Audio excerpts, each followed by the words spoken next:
ತಿರುಪತಿಗೆ ಹೋಗುವ ಪ್ರತಿಯೊಬ್ಬ ಭಕ್ತರು ಶ್ರೀ ವೆಂಕಟೇಶ್ವರ ಸ್ವಾಮಿಯ ದರ್ಶನ ಮುಗಿಸಿದ ನಂತರ ಪದ್ಮಾವತಿ ದೇವಿಯ ದೇವಸ್ಥಾನಕ್ಕೂ ಹೋಗುತ್ತಾರೆ. ಆದರೆ ಅಲ್ಲಿ ಹೋದಾಗ ಬಹುತೇಕರ ಮನಸ್ಸಿನಲ್ಲಿ ಒಂದೇ ಪ್ರಶ್ನೆ ಮೂಡುತ್ತದೆ. ವೆಂಕಟೇಶ್ವರ ಸ್ವಾಮಿಯ ಪತ್ನಿ ಮಹಾಲಕ್ಷ್ಮಿಯಲ್ಲವೇ? ಹಾಗಾದರೆ ಪದ್ಮಾವತಿ ದೇವಿ ಯಾರು? ಅವರು ಎರಡನೇ ಪತ್ನಿಯೇ? ಇನ್ನೂ ಹಲವರು ಹೀಗೆ ಯೋಚಿಸುತ್ತಾರೆ. ವೆಂಕಟೇಶ್ವರ ಸ್ವಾಮಿಯ ಪತ್ನಿ ಮಹಾಲಕ್ಷ್ಮಿಯೇ ಆಗಿದ್ದರೆ ತಿರುಪತಿಯಲ್ಲಿ ಮಹಾಲಕ್ಷ್ಮೀ ದೇವಿಗೆ ಪ್ರಮುಖ ದೇವಸ್ಥಾನ ಯಾಕೆ ಇಲ್ಲ? ಪದ್ಮಾವತಿ ದೇವಿಗೆ ಮಾತ್ರ ಯಾಕೆ ಪ್ರತ್ಯೇಕ ದೇವಸ್ಥಾನವಿದೆ? ಇಲ್ಲಿ ಇರುವ ಪದ್ಮಾವತಿ ದೇವಿಯು ವೆಂಕಟೇಶ್ವರ ಸ್ವಾಮಿಯ ಪತ್ನಿಯೇ? ಹಾಗಾದರೆ ಭೂಲೋಕದಲ್ಲಿ ಜನಿಸಿದ ಪದ್ಮಾವತಿ ದೇವಿಯು ನಮ್ಮಂತೆ ಸಾಮಾನ್ಯ ಮನುಷ್ಯಳಾಗಿದ್ದಳಾ? ಅಥವಾ ಅವಳ ಜನ್ಮದ ಹಿಂದೆ ಯಾವುದಾದರೂ ದೈವಿಕ ರಹಸ್ಯ ಅಡಗಿತ್ತೆ? ಮಹಾಲಕ್ಷ್ಮಿ ಇದ್ದರೂ ವೆಂಕಟೇಶ್ವರ ಸ್ವಾಮಿಯವರು ಪದ್ಮಾವತಿ ದೇವಿಯನ್ನು ಯಾಕೆ ವಿವಾಹವಾದರು? ಇದು ಸಾಮಾನ್ಯ ಎರಡನೇ ವಿವಾಹವೇ? ಅಥವಾ ಇದರ ಹಿಂದೆ ಪುರಾಣಗಳಲ್ಲಿ ಹೇಳಿರುವ ದೈವಿಕ ಕಾರಣವಿದೆಯೇ? ಈ ಎಲ್ಲ ಪ್ರಶ್ನೆಗಳಿಗೆ ಉತ್ತರ ತಿಳಿಯಬೇಕಾದರೆ ನಾವು ಪುರಾಣಗಳಲ್ಲಿ ವರ್ಣಿಸಲ್ಪಟ್ಟಿರುವ ಒಂದು ಅದ್ಭುತ ಕಥೆಯನ್ನು ತಿಳಿದುಕೊಳ್ಳಬೇಕು. ಒಂದು ಕಾಲದಲ್ಲಿ ವೈಕುಂಠದಲ್ಲಿ ಶ್ರೀ ಮಹಾವಿಷ್ಣು ಮತ್ತು ಮಹಾಲಕ್ಷ್ಮೀ ದೇವಿ ಸಂತೋಷದಿಂದ ವಾಸಿಸುತ್ತಿದ್ದರು. ಅದೇ ಸಮಯದಲ್ಲಿ ಭೂಲೋಕದಲ್ಲಿ ಮತ್ತು ದೇವಲೋಕದಲ್ಲಿ ಒಂದು ದೊಡ್ಡ ಚರ್ಚೆ ನಡೆಯುತ್ತಿತ್ತು. ಬ್ರಹ್ಮ, ವಿಷ್ಣು ಮತ್ತು ಶಿವರಲ್ಲಿ ಯಾರು ಶ್ರೇಷ್ಠರು ಎಂಬ ಪ್ರಶ್ನೆ ಎಲ್ಲರಲ್ಲೂ ಮೂಡಿತ್ತು. ಇದಕ್ಕೆ ಉತ್ತರ ಕಂಡುಹಿಡಿಯಲು ದೇವತೆಗಳು ಮತ್ತು ಋಷಿಗಳು ಭೃಗು ಮಹರ್ಷಿಯನ್ನು ಕಳುಹಿಸಿದರು. ಭೃಗು ಮೊದಲು ಬ್ರಹ್ಮದೇವರ ಬಳಿಗೆ ಹೋದರು, ನಂತರ ಶಿವನ ಬಳಿಗೆ ಹೋದರು. ಕೊನೆಗೆ ವೈಕುಂಠಕ್ಕೆ ತೆರಳಿ ಶ್ರೀ ಮಹಾವಿಷ್ಣುವನ್ನು ಪರೀಕ್ಷಿಸಲು ನಿರ್ಧರಿಸಿದರು. ವೈಕುಂಠಕ್ಕೆ ಬಂದಾಗ ಶ್ರೀ ಮಹಾವಿಷ್ಣು ಯೋಗ ನಿದ್ರೆಯಲ್ಲಿದ್ದರು. ಭೃಗು ಮಹರ್ಷಿಗೆ ಇದು ಅವಮಾನವೆಂದು ಅನಿಸಿತು. ಅವರು ಕೋಪದಿಂದ ವಿಷ್ಣುವಿನ ಎದೆಗೆ ಕಾಲಿನಿಂದ ಒದೆಯುತ್ತಾರೆ. ಆದರೆ ಮುಂದೆ ನಡೆದ ಘಟನೆ ಇಡೀ ದೇವಲೋಕವನ್ನೇ ಆಶ್ಚರ್ಯಚಕಿತಗೊಳಿಸಿತು. ವಿಷ್ಣು ಕೋಪಗೊಳ್ಳಲಿಲ್ಲ.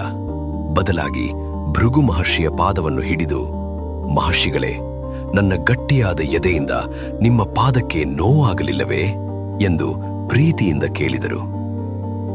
ವಿಷ್ಣುವಿನ ಈ ವಿನಯವನ್ನು ಕಂಡ ಭೃಗು ಮಹರ್ಷಿಗೆ ತಮ್ಮ ತಪ್ಪಿನ ಅರಿವಾಗಿ ವಿಷ್ಣುವೇ ಶ್ರೇಷ್ಠ ದೇವರು ಎಂದು ಒಪ್ಪಿಕೊಂಡರು. ಆದರೆ ಈ ಘಟನೆಯಿಂದ ಮಹಾಲಕ್ಷ್ಮೀ ದೇವಿಗೆ ತುಂಬಾ ನೋವಾಯಿತು. ಏಕೆಂದರೆ ಶ್ರೀ ಮಹಾವಿಷ್ಣುವಿನ ಎದೆಯೇ ತನ್ನ ಶಾಶ್ವತ ನಿವಾಸ ಎಂದು ನಂಬಲಾಗುತ್ತದೆ. ಭೃಗು ಮಹರ್ಷಿ ಅದೇ ಎದೆಯ ಮೇಲೆ ಕಾಲಿನಿಂದ ಒದ್ದರೂ ವಿಷ್ಣುವು ಅವರ ಮೇಲೆ ಕೋಪಗೊಳ್ಳದೆ ಕ್ಷಮಿಸಿದದ್ದು ಲಕ್ಷ್ಮೀ ದೇವಿಗೆ ತುಂಬಾ ಬೇಸರವನ್ನು ಉಂಟುಮಾಡಿತು. ನನ್ನ ನಿವಾಸಕ್ಕೆ ಅವಮಾನವಾದರೂ ಅದನ್ನು ಸಹಿಸಿಕೊಂಡಿರಾ ಎಂಬ ದುಃಖದಿಂದ ಮಹಾಲಕ್ಷ್ಮೀ ದೇವಿಯವರು ವೈಕುಂಠವನ್ನು ತೊರೆದು ಭೂಲೋಕಕ್ಕೆ ಬಂದರು. ಲಕ್ಷ್ಮೀದೇವಿ ದೂರವಾದ ನಂತರ ವೈಕುಂಠವೇ ಶ್ರೀಹರಿಗೆ ಶೂನ್ಯವಾಗಿ ಕಾಣಿಸಿತು. ಅಪಾರ ಐಶ್ವರ್ಯ, ವೈಭವ, ದೇವತೆಗಳು, ದಿವ್ಯ ಲೋಕ ಯಾವುದೂ ಅವರಿಗೆ ಸಂತೋಷವನ್ನು ನೀಡಲಿಲ್ಲ. ತಮ್ಮ ಪ್ರಿಯ ಪತ್ನಿಯಾದ ಮಹಾಲಕ್ಷ್ಮಿಯನ್ನು ಮತ್ತೆ ಸೇರಿಸಿಕೊಳ್ಳಬೇಕೆಂಬ ಸಂಕಲ್ಪದಿಂದ ಶ್ರೀಹರಿಯವರು ಶ್ರೀನಿವಾಸನ ರೂಪದಲ್ಲಿ ಭೂಲೋಕಕ್ಕೆ ಅವತರಿಸಿದರು. ನಂತರ ತಿರುಮಲದ ಶೇಷಾಚಲ ಪರ್ವತದಲ್ಲಿ ವಾಸಿಸಲು ಆರಂಭಿಸಿದರು. ಅಲ್ಲಿಂದಲೇ ಒಂದು ಮಹಾನ್ ದೈವಿಕ ಕಥೆಗೆ ನಾಂದಿ ಹಾಡಲಾಯಿತು. ಆ ಸಮಯದಲ್ಲಿ ಭೂಲೋಕದಲ್ಲಿ ತೊಂಡಮಂಡಲವನ್ನು ಆಳುತ್ತಿದ್ದ ಆಕಾಶರಾಜ ಎಂಬ ರಾಜನಿದ್ದನು. ಅವನಿಗೆ ಬಹಳ ವರ್ಷಗಳಾದರೂ ಸಂತಾನ ಭಾಗ್ಯ ಇರಲಿಲ್ಲ. ಒಂದು ದಿನ ಪುತ್ರಕಾಮೇಷ್ಟಿ ಯಾಗವನ್ನು ನಡೆಸಲು ಭೂಮಿಯನ್ನು ಉಳುಮೆ ಮಾಡುತ್ತಿದ್ದಾಗ ನೆಲದಲ್ಲಿದ್ದ ಒಂದು ದಿವ್ಯ ಕಮಲದ ಹೂವಿನೊಳಗೆ ಪ್ರಕಾಶಮಾನವಾದ ಹೆಣ್ಣು ಶಿಶುವೊಂದು ಕಾಣಿಸಿತು. ಇದನ್ನು ದೇವರ ವರವೆಂದು ಭಾವಿಸಿದ ಆಕಾಶರಾಜ ಮತ್ತು ಅವನ ಪತ್ನಿ ಧರಣಿದೇವಿಯವರು ಆ ಮಗುವನ್ನು ತಮ್ಮ ಪುತ್ರಿಯಾಗಿ ಸ್ವೀಕರಿಸಿದರು. ಕಮಲದ ಹೂವಿನಿಂದ ದೊರೆತ ಕಾರಣ ಆಕೆಗೆ ಪದ್ಮಾವತಿ ಎಂದು ನಾಮಕರಣ ಮಾಡಲಾಯಿತು. ಬೇಟೆಗೆಂದು ಕಾಡಿಗೆ ತೆರಳಿದ್ದ ಶ್ರೀನಿವಾಸನು ಅಲ್ಲಿ ತನ್ನ ಸಖಿಯರೊಂದಿಗೆ ವಿಹರಿಸುತ್ತಿದ್ದ ಪದ್ಮಾವತಿ ದೇವಿಯನ್ನು ಮೊದಲ ಬಾರಿಗೆ ಕಂಡನು. ಅವಳನ್ನು ಕಂಡ ಕ್ಷಣದಲ್ಲೇ ಶ್ರೀನಿವಾಸನ ಮನಸ್ಸು ಅವಳತ್ತ ಆಕರ್ಷಿತವಾಯಿತು. ಅದೇ ರೀತಿ ಪದ್ಮಾವತಿಯು ಶ್ರೀನಿವಾಸನನ್ನು ಕಂಡ ಕೂಡಲೇ ಅವನ ದಿವ್ಯ ಸ್ವರೂಪಕ್ಕೆ ಮನಸೋತಳು. ಆನಂತರ ಶ್ರೀನಿವಾಸನು ವಕುಲಾದೇವಿಯವರ ಮೂಲಕ ತನ್ನ ವಿವಾಹದ ವಿಷಯವನ್ನು ಆಕಾಶರಾಜನಿಗೆ ತಿಳಿಸಿದನು. ರಾಜನು ಶ್ರೀನಿವಾಸನ ದೈವಿಕ ಮಹಿಮೆಯನ್ನು ಅರಿತು ಸಂತೋಷದಿಂದ ವಿವಾಹಕ್ಕೆ ಒಪ್ಪಿಗೆ ನೀಡಿದನು. ಆದರೆ ವಿವಾಹ ನಿಶ್ಚಯವಾದ ನಂತರ ಮತ್ತೊಂದು ದೊಡ್ಡ ಪ್ರಶ್ನೆ ಎದುರಾಯಿತು. ಅದು ಸಾಮಾನ್ಯ ಮದುವೆಯಲ್ಲ, ರಾಜಮನೆತನದ ದಿವ್ಯ ಕಲ್ಯಾಣ. ದೇವತೆಗಳು, ಋಷಿಗಳು, ರಾಜರು ಮತ್ತು ಅಸಂಖ್ಯಾತ ಅತಿಥಿಗಳು ಭಾಗವಹಿಸುವ ಅದ್ದೂರಿ ವಿವಾಹವನ್ನು ನಡೆಸಬೇಕಿತ್ತು. ಇಷ್ಟೊಂದು ವೈಭವದ ಕಲ್ಯಾಣಕ್ಕೆ ಅಪಾರ ಧನ ಸಂಪತ್ತು ಬೇಕಾಗಿತ್ತು. ಆಗ ಶ್ರೀನಿವಾಸನು ಧನದ ಅಧಿಪತಿಯಾದ ಕುಬೇರನನ್ನು ಆಶ್ರಯಿಸಿದರು. ಪುರಾಣಗಳ ಪ್ರಕಾರ ಶ್ರೀನಿವಾಸನು ಕುಬೇರನಿಂದ ಅಪಾರ ಧನವನ್ನು ಸಾಲವಾಗಿ ಪಡೆದರು. ಆ ಸಾಲವನ್ನು ಕಲಿಯುಗ ಮುಗಿಯುವವರೆಗೂ ಬಡ್ಡಿ ಸಮೇತ ತೀರಿಸುತ್ತೇನೆ ಎಂದು ಕುಬೇರನಿಗೆ ವಚನ ನೀಡಿದರು. ಈ ವಾಗ್ದಾನಕ್ಕೆ ಬ್ರಹ್ಮ ಮತ್ತು ಶಿವನು ಸಾಕ್ಷಿಯಾಗಿದ್ದರು ಎಂದು ಕೆಲವು ಪುರಾಣಗಳು ವಿವರಿಸುತ್ತವೆ. ಅದಾದ ನಂತರ ದೇವತೆಗಳು, ಋಷಿಗಳು ಮತ್ತು ರಾಜರ ಸಮ್ಮುಖದಲ್ಲಿ ಶ್ರೀನಿವಾಸ ಹಾಗೂ ಪದ್ಮಾವತಿ ದೇವಿಯವರ ದಿವ್ಯ ವಿವಾಹ ಅತ್ಯಂತ ವೈಭವದಿಂದ ನೆರವೇರಿತು. ಆ ಕಲ್ಯಾಣವನ್ನು ದೇವಲೋಕವೇ ಸಂಭ್ರಮದಿಂದ ಆಚರಿಸಿತು ಎಂದು ಪುರಾಣಗಳು ಹೇಳುತ್ತವೆ.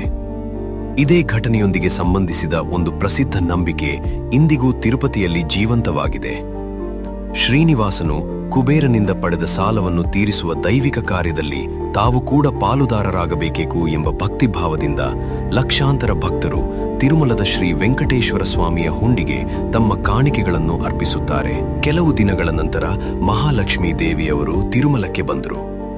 ಅಲ್ಲಿ ಶ್ರೀನಿವಾಸನ ಪಕ್ಕದಲ್ಲಿ ಪದ್ಮಾವತಿ ದೇವಿಯನ್ನು ಕಂಡು ಆಶ್ಚರ್ಯಪಟ್ಟರು.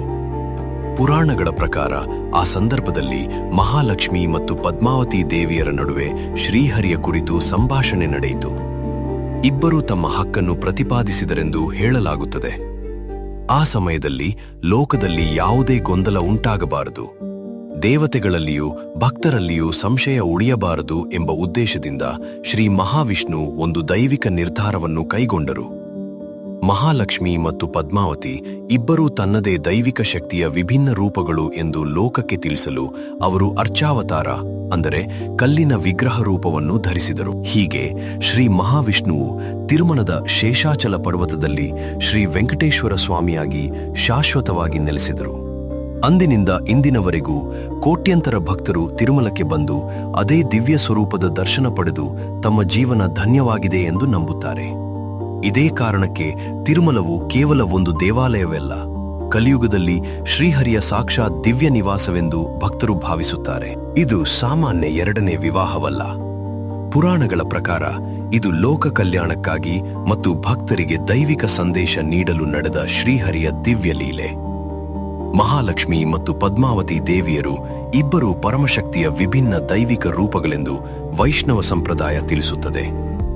ಇಂದಿಗೂ ತಿರುಮಲಕ್ಕೆ ಹೋಗುವ ಲಕ್ಷಾಂತರ ಭಕ್ತರು ಮೊದಲು ಶ್ರೀ ವೆಂಕಟೇಶ್ವರ ಸ್ವಾಮಿಯ ದರ್ಶನ ಪಡೆದು ನಂತರ ತಿರುಚಾನೂರಿನ ಪದ್ಮಾವತಿ ಅಮ್ಮನವರ ದರ್ಶನ ಮಾಡುತ್ತಾರೆ. ಈ ದರ್ಶನದ ಹಿಂದೆ ಅಡಗಿರುವ ದೈವಿಕ ರಹಸ್ಯವೇ ಈ ಪುರಾಣ ಕಥೆ. ಈ ಕಥೆ ನಿಮಗೆ ಇಷ್ಟವಾದರೆ ನಿಮ್ಮ ಕುಟುಂಬದವರಿಗೂ ಸ್ನೇಹಿತರಿಗೂ ಹಂಚಿಕೊಳ್ಳಿ. ನಮ್ಮ ಚಾನೆಲ್ ಅನ್ನು ಸಬ್ಸ್ಕ್ರೈಬ್ ಮಾಡಿ. ಮುಂದಿನ ವಿಡಿಯೋದಲ್ಲಿ ಮತ್ತೊಂದು ಅದ್ಭುತ ಪುರಾಣ ಕಥೆಯೊಂದಿಗೆ ಮತ್ತೆ ಭೇಟಿಯಾಗೋಣ.